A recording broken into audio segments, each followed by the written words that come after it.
Hello નમસ્કાર વિદ્યાર્થી મિત્રો, હું ચિરાગ તમારું ફરીથી સ્વાગત કરું છું ઓનલાઈન ક્લાસીસની અંદર કે જેમાં આજે આપણે ધોરણ 12 ની અંદર ચેપ્ટર નંબર 3 જેમાં માદામાં પ્રજનન અંગ એમાં બાહ્ય પ્રજનન અંગ વિશે આપણે ચર્ચા કરવાના છીએ, જેને આપણે બીજા શબ્દમાં વુલ્વા તરીકે પણ ઓળખીએ છીએ. તો શરૂઆત કરીએ આજના લેક્ચરની.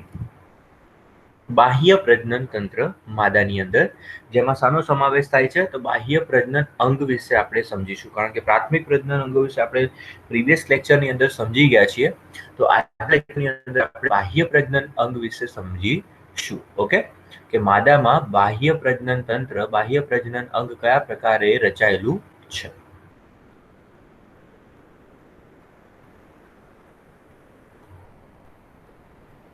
તો જો બેટા, કે અહીંયા માદાની અંદર બાહ્ય પ્રજનનની અંદર એટલે કે બાહ્ય પ્રજનન અંગોની અંદર જેમ કે આપણે વુલ્વા તરીકે ઓળખીએ છીએ, તો એની અંદર સાનો સાનો સમાવેશ થયેલો છે.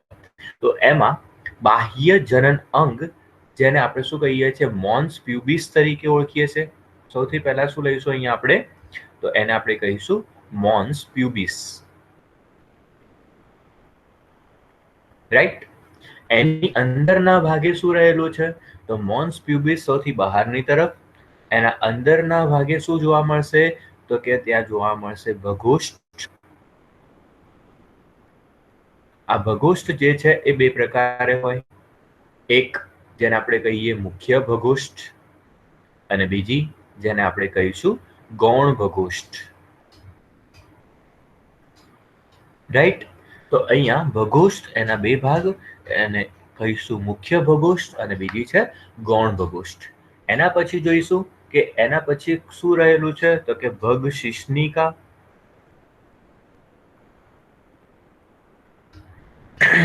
ભગ શિશ્નિકા અથવા એને ભગ શિશ્ન તરીકે પણ ઓળખવામાં આવે છે. એની સાથે સાથે શું રહેલું છે, તો એની સાથે સાથે વેસ્ટિબ્યુઅલ અને પેરિનિયમ. વેસ્ટિબ્યુઅલ અને પેરિનિયમનો સમાવેશ થતો હોય છે. રાઈટ. તો હવે આપણે આને ઇન્ડિવિજ્યુઅલી એક વન બાય વન સમજવાનો પ્રયત્ન કરીએ. કે ફર્સ્ટ ઓફ ઓલ મોન્સ પ્યુબિસ. આ મોન્સ પ્યુબિસની રચના કેવા પ્રકારે જોવા મળે છે એ આપણે સમજીએ. તો અહીંયા આપણે આકૃતિમાં જોઈ શકીએ છીએ કે સૌથી ઉપરના ભાગે આપણને શું જોવા મળે છે, તો મોન્સ પ્યુબિસની રચના જોવા મળે છે. આ મોન્સ પ્યુબિસ જે છે એ ત્વચાની નીચેના ભાગે રહેલું હોય, એટલે કે સૌથી ઉપરના ભાગે શું જોવા મળે, તો કે સ્કિન એટલે કે ત્વચા. એ ત્વચાથી નીચેની તરફ, ત્વચાથી નીચેના ભાગે ત્યાં આપણને શું જોવા મળશે, તો કે ત્વચાથી નીચેના ભાગે શાનું બનેલું હોય, તો એ સંયોજક પેશીની બનેલી, નીચેના ભાગે શાનાથી બેટા, તો કે સંયોજક પેશીથી રચાયેલી એક ગાદી જેવી એટલે કે ઓશિકા જેવી એક રચના આવેલી હોય. તો કે ત્વચાથી નીચેના ભાગે આ મોન્સ પ્યુબિસ જે છે એ કોના જેવી રચના છે, તો કે ઓશિકા જેવી અથવા પેડ જેવી રચના જોવા મળે છે. ક્લિયર છે બેટા? આટલું સમજાય છે? જે સાની બનેલી હોય, તો કે સંયોજક પેશીથી બનેલી હોય છે. હવે આ રહેલી ક્યાં છે, તો આ ભગુષ્ઠના આગળના ભાગે, એટલે કે સૌથી ઉપરના ભાગે શું રહેલું છે, તો કે સૌથી ઉપરની તરફ આપણને ત્વચાથી ઢંકાયેલી સંયોજક પેશીની બનેલી એક રચના જોવા મળે છે, જેને આપણે શું કહીએ છીએ, તો કે મોન્સ પ્યુબિસ તરીકે ઓળખીએ છીએ. આ મોન્સ પ્યુબિસ જે છે એ શાનાથી ઢંકાયેલી હોય છે, તો મોન્સ પ્યુબિસના ભાગે સૂક્ષ્મ વાળ જેવી રચના આવેલી હોય છે, જેને આપણે પ્યુબિક હેર તરીકે ઓળખીએ છીએ. રાઈટ બેટા? આ ભાગે શું આવેલું હોય છે, તો કે પ્યુબિક હેર આવેલા હોય છે. ક્લિયર? તો આ થશે મોન્સ પ્યુબિસની રચના. એના પછી જોઈએ કે ભગોષ્ઠ. આ ભગોષ્ઠ કેટલા પ્રકારે? બે પ્રકારે, મુખ્ય ભગોષ્ઠ અને ગૌણ ભગોષ્ઠ. તો એને આપણે મુખ્ય ભગોષ્ઠને ઇંગ્લિશમાં કહેવામાં આવે લેબિયા મેજોરા. શું કહીશું આપણે એને? લેબિયા મેઝોરા તરીકે ઓળખવામાં આવશે. જ્યારે ગૌણ ભગોષ્ઠ જે છે એને આપણે શું કહીશું? તો કે લેબિયા માઇનોરા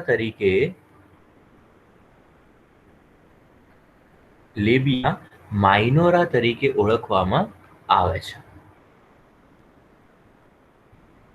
ઓકે, એની રચના શું છે એ સમજીએ. લેબિયા મેઝોરા અને લેબિયા માઇનોરા. રાઈટ બેટા? એમાં સૌથી પહેલા જોઈએ કે લેબિયા મેઝોરા જે છે એ કેવા પ્રકારની રચના છે. તો અહીંયા મોન્સ પ્યુબિસ છે. આ મોન્સ પ્યુબિસ થી નીચેની તરફ એટલે કે વુલ્વા, બરાબર? તો સેમ વસ્તુ છે કે મોન્સ પ્યુબિસ થી નીચેના ભાગે શું રહેલું હશે? અંદરની તરફ શું રહેલું હશે? તો એ વુલ્વા રહેલી હશે, બરાબર? એને આપણે મુખ્ય ભગોષ્ઠ તરીકે ઓળખીશું. એ જે રચના છે એ કેવા પ્રકારની જોવા મળે છે? તો જો અહીંયા આપણને દર્શાવેલું છે મુખ્ય ભગોષ્ઠ. ઓકે, આ અંદરનો જે વિસ્તાર જે દર્શાવ્યો છે એ વિસ્તારને આપણે શું કહીશું? મુખ્ય ભગોષ્ઠ તરીકે ઓળખીશું. આ મુખ્ય ભગોષ્ઠ કેવા પ્રકારની હોય? તો એ અધિચ્છદીય પેશીના કોષોથી રચાતી હોય છે. એ શાનાથી રચાયેલી હોય છે? તો એ અધિચ્છદીય પેશીના કોષોથી ઘેરાયેલી એક મતલબ કે ચામડીથી ઘેરાયેલી અધિચ્છદીય પેશીના કોષોની બનેલી એક રચના જોવા મળે છે, જેને આપણે શું કહીએ છીએ? મુખ્ય ભગોષ્ઠ તરીકે ઓળખીએ છીએ. તો અહીંયા આ જે ભાગ જે છે જે અધિચ્છદીય પેશીથી બનેલો છે તેની સપાટી ઉપર આપણને કોઈ પણ પ્રકારની વાળ જેવી રચના જોવા મળતી નથી. આ ભાગે આપણને કોઈ પણ પ્રકારના પ્યુબિક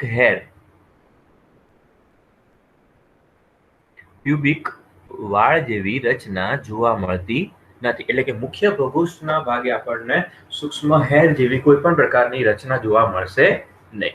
હવે જોઈએ કે એની અંદરની તરફ લેબિયા મેઝોરા એની અંદરની તરફ શું રહેલું હોય? તો કે ગૌણ ભગોષ્ઠ. પણ આ જે મુખ્ય ભગોષ્ઠ છે એ ભાગે આપણને સ્નિગ્ધ ગ્રંથિ અને પ્રસ્વેદ ગ્રંથિ જોવા મળે છે. લેબિયા મેઝોરાના ભાગે આપણને શું જોવા મળે છે? તો કે સ્નિગ્ધ ગ્રંથિ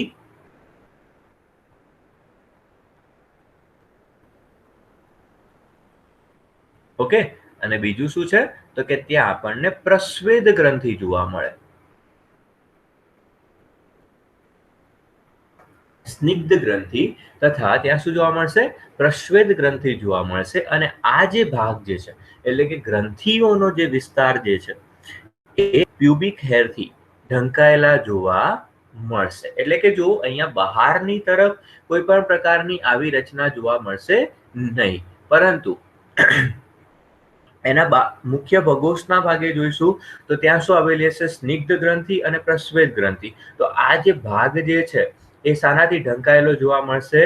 તો પ્યુબિક હેરથી એટલે કે પ્યુબિક વાળથી ઢંકાયેલો જોવા મળશે. ક્લિયર બેટા? આટલું સમજાય છે? નેક્સ્ટ જોઈએ લેબિયા માઇનોરા. તો અહીંયા આપણને દર્શાવાયેલું છે ગૌણ ભગોષ્ઠ. એટલે મુખ્ય ભગોષ્ઠથી અંદરના ભાગે શું આવશે? તો કે ગૌણ ભગોષ્ઠની રચના જોવા મળશે. તો અહીંયા આપણે એને સમજીએ કે ગૌણ ભગોષ્ઠ જે છે એ કેવા પ્રકારની હશે? તો લેબિયા માઇનોરા.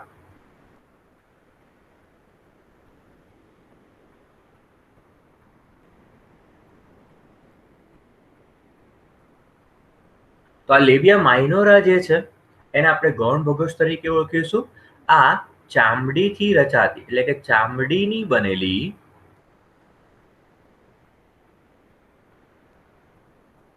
ગડીમય રચના છે. ચામડીથી રચાતી ગડીમય રચના છે. ઓકે, ગડીમય એટલે આ પ્રકારે એ જોવા મળશે. ક્લિયર? હવે લેબિયા માઇનોરા જે છે એની અંદરના ભાગે એટલે કે નીચેનો જે ભાગ જે છે એ કોનાથી જોડાયેલો હોય? તો જુઓ અહીંયા આ મુખ્ય ભગોષ્ઠ છે, બરાબર? આ બહારનો જે ભાગ છે મુખ્ય ભગોષ્ઠ છે. અંદરનો જે ભાગ જે છે એ શું કહેવાશે? અને ગૌણ ભગોષ્ઠ તરીકે ઓળખાશે.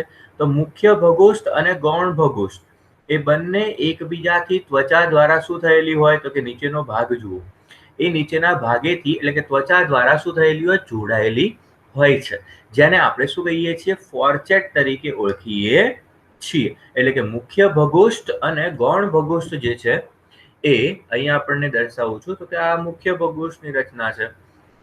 એની અંદરની તરફ શું રહેલી હોય તો કે ગૌણ ભગોષ્ઠ રહેલી હોય. તો આ બંને જે છે એ એકબીજાની સાથે શું થયેલી હોય છે જોડાયેલી હોય છે. તો જે સ્થાનેથી જોડાય છે એને આપણે શું કહીએ છીએ,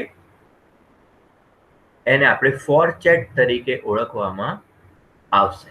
ક્લિયર? આની અંદરના ભાગે જોઈએ કે ગૌણ ભગોષ્ઠ જે છે એના અંદરના ભાગે શું આવેલું હોય છે.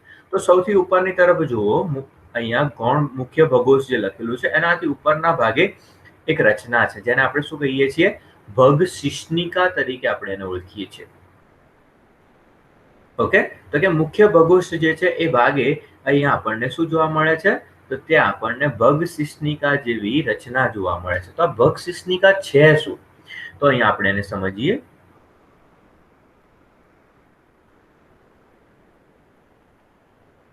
ભગ શિશ્નિકા, આજે ભગ શિશ્નિકાની જે રચના છે એ કયા પ્રકારની હોય તો એ નાની નળાકાર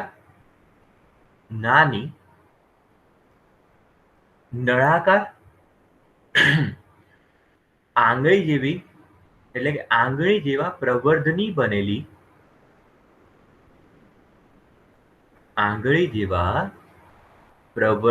બનેલી રચના છે. બરાબર? હવે આ ભગ શિશ્નિકા જે છે એ ક્યાં આવેલી હોય તો એ લેબિયા માઇનોરાના જોડાણથી બનતી હોય છે. ભગ શિશ્નિકા કેવી રીતે રચાય